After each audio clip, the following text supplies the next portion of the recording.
உலகத்தில் பெண்ணியம் பேசிக் கொண்டிருக்கிறோம். நாங்கள் பெண் விடுதலை பற்றி பேசிக் கொண்டிருக்கிறோம். பெண்கள் விடுதலை பெற்றுவிட்டார்கள் என்று சொல்லிக் கொண்டிருக்கிறோம். ஆனால் அந்த காணொலியை பாருங்க. இன்றைக்கும் எங்கோ ஒரு மூலையில பெண் கற்போடு இருக்கிறாளா என்ற ஒரு பைத்தியக்காரத்தனமான விடயம் நடந்து கொண்டுதான் இருக்கிறது. அறிவியல் ரீதியாக இந்த விடயத்தை நாங்கள் எடுத்துக்கொண்டால் இது அவள் கற்போடு இருக்கிறாளா இல்லையா என்பதை பற்றிய விடயம் அல்ல. ஆனால் இன்றும் இந்த உலகத்தில் பெண்களை தரம் தாழ்த்தி இப்படி இருந்தால்தான் அவர் அந்த குடும்பத்திற்கான பெண், குடும்ப பெண் என்று சொல்லி கண்டுகொண்டு வாழ்ந்து கொண்டிருக்கிறது. இது எங்க போய் சொல்றது, என்ன சொல்றேன்னு தெரியாம இருக்குது. இதே இனத்தில தான் அறிஞர்களும் உருவாகி இருக்கிறார்கள். எங்கள் இனத்திலும் கூடத்தான் இன்றும் இதை பற்றி பேசுபவர்கள் பல பேர் இருக்கிறார்கள்.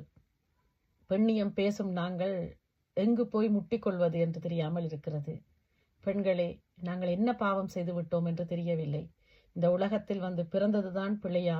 ஒரு பக்கம் கற்பழிக்கிறார்கள், இன்னொரு பக்கம் கற்போடு இருக்கிறார்களா என்று ஆய்வு செய்கிறார்கள். அதை கூச்சம் இல்லாமல் பொது இடத்திலேயே கொண்டு வந்து காட்டுகிறார்கள். இதற்கெல்லாம் என்ன கூறுவதென்று தெரியாமல் இருக்கிறது. தலையில் அடித்து விட்டு கடந்து செல்லலாம். ஆனால் நானும் பெண், என்னை பெற்றவளும் பெண், நான் பெற்ற 2 பெண்களும் பெண், நான் கற்றுக்கொண்ட ஆசிரியர் பெண் என்று சொல்லி பார்க்கும் இடமெல்லாம் பெண்கள் இருக்கும் பொழுது இதை தலையில் அடித்துவிட்டு கடந்து செல்லும் விடயமல்ல. கண்ணீர் வருகிறது. வெறும் கண்ணீர் அல்ல, இரத்த கண்ணீர் வருகிறது இப்படியான காணொளிகளை பார்க்கும் பொழுது. ஆனால் இதை ஆனந்தமாக கொண்டாடுகிறது ஒரு இனம். வணக்கம்.